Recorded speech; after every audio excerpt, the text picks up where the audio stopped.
Hello दोस्तों। तो कल हमने पढ़ा पदार्थ के बारे में। आज हम लोग पढ़ेंगे एटम के बारे में, यानी परमाणु के बारे में। तो एटम, जिसको हम लोग क्या बोलते हैं, परमाणु। ये परमाणु जो है, परमाणु क्या है कि पदार्थ जो है सो वो छोटे छोटे कणों से मिलके बना होता है। पदार्थ छोटे छोटे कणों से मिलके बना होता है। और यह सिद्धांत जो है सो दिए थे कौन? तो इसका जो सिद्धांत दिए थे, सिद्धांत यानी छोटा से छोटा कण परमाणु है। तो जितना छोटा कर सके, जैसे कि पाउडर हम लोग ले ले और पाउडर का एक छोटा सा कण अगर हो सके तो अगर किसी मशीन से या किसी भी तरीके से अगर हम लोग एक छोटा सा कण ले ले तो वो क्या कहलाएगा? परमाणु कहलाएगा। तो ये क्या है कि इसका जो सिद्धांत दिया था, इसका जो सिद्धांत दिया था वो कौन दिया था? तो भारत में जो सिद्धांत दिए थे नाम था कनाद। कनाद ने भारत में सिद्धांत दिए थे। परमाणु का सिद्धांत जो दिए थे वो कनाद थे। परमाणु के सिद्धांत देने वाले जो व्यक्ति थे वो कौन थे? तो सिद्धांत थे। ऐसे तो इसका जो मूल रूप से सिद्धांत दिए थे अंग्रेजों में वो कौन थे? तो वो थे जॉन डाल्टन, यानी डाल्टन थे, डाल्टन। ठीक है। तो हम लोग परमाणु के बारे में पढ़ेंगे। परमाणु परमाणु में क्या होता है कि जो फंडामेंटल पार्टिकल्स होते हैं परमाणु में, परमाणु के बारे में पता चला जब छोटा सा कण उठाया गया। जैसे कि पाउडर का एक छोटा सा हम लोग ले लेते हैं कण, या फिर बालू का एक छोटा सा कण ले लेते हैं, एक उसको परमाणु मान लेते हैं। तो वो भी परमाणु, वो एक तरह से पदार्थ हो गया। तो वो भी छोटे छोटे चीज से मिलके बना है, यानी कि कणों से मिलके बना है, परमाणु से मिलके बना है। तो यदि उसको ले ले और उसको तोड़ें या फिर उसके बारे में अध्ययन करें तो पता चलेगा क्या कि परमाणु में जो रहता है वो फंडामेंटल पार्टिकल्स होते हैं। तो 3 फंडामेंटल पार्टिकल्स होते हैं उसमें, प्रोटॉन, न्यूट्रॉन और इलेक्ट्रॉन। ये 3 फंडामेंटल पार्टिकल्स होते हैं परमाणु के अंदर। Fundamental particle. ये जो फंडामेंटल पार्टिकल हैं, ये जो फंडामेंटल पार्टिकल है, जैसे कि इसको मौलिक कण बोल सकते हैं, मौलिक कण। ठीक है ना। तो ये इस तरह से होते हैं। अब इसमें क्या है कि इसका जो स्ट्रक्चर है, तो इसको हम लोग बनाते हैं।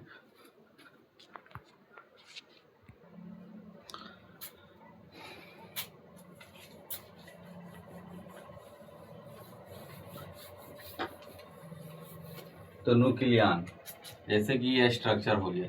तो न्यूक्लियन में बताया जाता है कि जो न्यूक्लियन है, यानी कि ये जो नाभिक है, इसमें नाभिक में न्यूट्रॉन और प्रोटॉन रहता है। न्यूट्रॉन और प्रोटॉन रहता है, और बाहरी कक्षा में रहता है इलेक्ट्रॉन, ऐसा।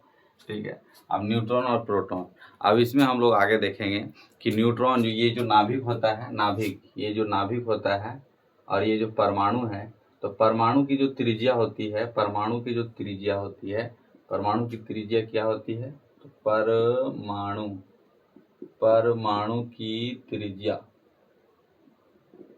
की त्रिज्या को एंगस्ट्रम में मापते हैं। किसमें मापते हैं? एंगस्ट्रम में। और एक एंगस्ट्रम बराबर होता है 10⁻⁻10 मीटर।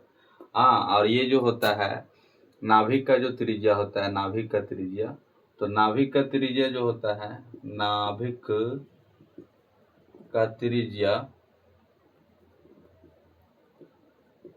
त्रिज्या होता है कितना? तो 10⁻⁻15 मीटर, 10⁻⁻15 मीटर। और इसको हम लोग किस में मापते हैं? तो इसको मापते हैं फम में। इसको किस में मापते हैं? तो फम में मापते हैं। ठीक है। ये था परमाणु के बारे में। अब हम लोग देखेंगे कि एक वैज्ञानिक आए, रदरफोर्ड नाम था, और उन्होंने जो है सो इसके सिद्धांत के बारे में कुछ जांच पड़ताल की। तो पता चला उनको क्या किए वो, कि इस नाभिक में क्या किए, इस परमाणु से अल्फा लाइट जो है सो इस पे मारे। अल्फा लाइट मारने के बाद पता चलता है, रदरफोर्ड रदरफोर्ड को पता चलता है जब अल्फा लाइट मारते हैं इस पे, तो कुछ अल्फा लाइटें जो अधिकतर जो अल्फा लाइटें थी वो इससे पास हो गई, इससे पास हो गई। अधिकतर अल्फा लाइटें क्या हुई कि अधिकतर जो थी अल्फा लाइटें वो इससे पास हो गई, पार हो गई। तो उन्होंने पहला ये चीज सिद्धांत दे दिया कि नाभिक में अधिकतर भाग रहता है वो खोखला रहता है। नाभिक में अधिकतर जो भाग रहता है यानी परमाणु के नाभिक में या फिर परमाणु में जो अधिकतर भाग होता है, परमाणु में जो अधिकतर भाग होता है वो खोखला होता है। अधिकतर भाग क्या होता है? अधिकतर भाग खोखला होता है। एक तो ये पता चल गया। जब उन्होंने फिर से अल्फा रे जब यहाँ पे नाभिक से होकर के मारने की कोशिश की तो पता चला कि ये जो है सो टकरा करके साइड से निकल गया। तो ये दूसरा चीज पता चला उन्हें कि नाभिक के केंद्र में, नाभिक का केंद्र जो होता है वो धनात्मक होता है। क्यों धनात्मक होता है? धनात्मक इसलिए होता है क्योंकि बाहर में तो इलेक्ट्रॉन ऋणात्मक में है तो बीच में धनात्मक में ही होगा। क्योंकि अल्फा जो रे होता है, अल्फा रे जो होता है वो ज़्यादातर अल्फा रे क्या होते हैं तो पॉजिटिव होते हैं। अल्फा रे ज़्यादातर क्या होते हैं तो पॉजिटिव होते हैं। और यदि पॉजिटिव था तो इसी की वजह से क्या हुआ कि जब इसको पास कराया गया नाभिक से तो क्या हुआ कि यहाँ पे पॉजिटिव था इसलिए उसको जाने नहीं दिया। क्योंकि नेगेटिव होता तो खींच लेता उसको, तो पॉजिटिव था इसलिए ये टकरा करके जो है सो इधर हो गया। तो दूसरा पता चला कि जो नाभिक केंद्र होता है,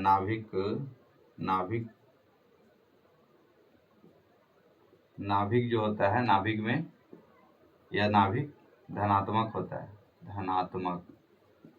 ठीक है, दूसरा बात पता चला। तीसरा बात पता ये कैसे क्या होता है कि जब ये दम पूरा बीच से जब इसको अल्फा रे गुजारते हैं तो पता चलता है कि वापस जो है ये अल्फा रे वापस घूम जाता है। तो तीसरा बात चलता है रदरफोर्ड को कि नाभिक जो होता है वो कठोर भी होता है। क्या होता है? जो केंद्र होता है हाँ वो कठोर भी होता है। नाभिक जो होता है वो कठोर भी होता है। तो तीन बात उनको जो पता चलती है रदरफोर्ड को जब वो अल्फा लाइट मारते हैं इस पे। तो क्या क्या पता चलता है? तो पहला पता चलता है कि अधिकतर भाग परमाणु का खोखला होता है, अधिकतर भाग परमाणु का खोखला होता है। दूसरा सिद्धांत उनको पता चलता है और वो देते हैं क्या कि नाभिक जो है धनात्मक होता है क्योंकि क्या होता है कि जब रे होता है वो साइड से पास हो जाता है। तीसरा बात पता चलता है कि नाभिक जो है कठोर होता है क्योंकि वो टकरा करके वापस मूव हो जाता है। तो रदरफोर्ड ने इतना ये बात बतला है। ठीक है, अभी हम लोग आगे चलेंगे इसमें। तो रदरफोर्ड से वो तो सिद्धांत दे दिए, रदरफोर्ड सिद्धांत दे दिए तीन। ठीक है, अब इस परमाणु के बीच में अब इसको क्या करते हैं कि एक आते हैं वैज्ञानिक, नाम था उनका नाम क्या था? तो उनका नाम था क्या? गोल्डस्टीन नाम था। गोल्डस्टीन क्या करते हैं कि इससे कुछ खुरद करके लेके जाते हैं और पूछते हैं रदरफोर्ड को कि भाई ये क्या है? तो मतलब कुछ पता नहीं चला था। रदरफोर्ड बोले कि हमको तो पता नहीं है। तो ये जो है सो बताते हैं कि ये जो मैंने लाया है ये प्रोटॉन है। क्या है? प्रोटॉन है। तो गोल्डस्टीन ने प्रोटॉन का खोज किसने किया? प्रोटॉन का खोज किया गोल्डस्टीन ने, गोल्डस्टीन। ठीक है, उसके बाद एक और वैज्ञानिक आता है चैडविक, नाम था चैडविक। तो चैडविक जब आता है तो वो पूछता है कि भाई वो भी जो है कुछ खुरेद करके लेके जाता है चैडविक। तो चैडविक फिर पूछता है कि भाई ये क्या है, ये क्या है? तो फिर चैडविक बताता है कि चैडविक फिर उसे को बताता है कि ये न्यूट्रॉन है, न्यूट्रॉन। चैडविक। ठीक है, एक और वैज्ञानिक आता है, वो इलेक्ट्रॉन के बारे में बताता है, इलेक्ट्रॉन के बारे में।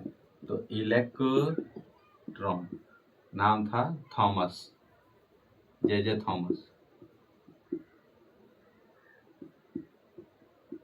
ठीक है, तो ये तीन बातें जो है सो इतना तो याद होना चाहिए कि रदरफोर्ड ने सिद्धांत दिया था परमाणु के बारे में। प्रोटॉन की खोज गोल्डस्टीन ने की थी, न्यूट्रॉन की खोज चैडविक ने की थी, और इलेक्ट्रॉन की खोज किसने की थी? तो इलेक्ट्रॉन की खोज किया था जे थॉमसन ने, जे थॉमसन। ठीक है, तो आगे हम लोग नेक्स्ट वीडियो को लंबा ना बनाते हुए इतना करके हम लोग फिर अगले क्लास में पढ़ेंगे। Thank you.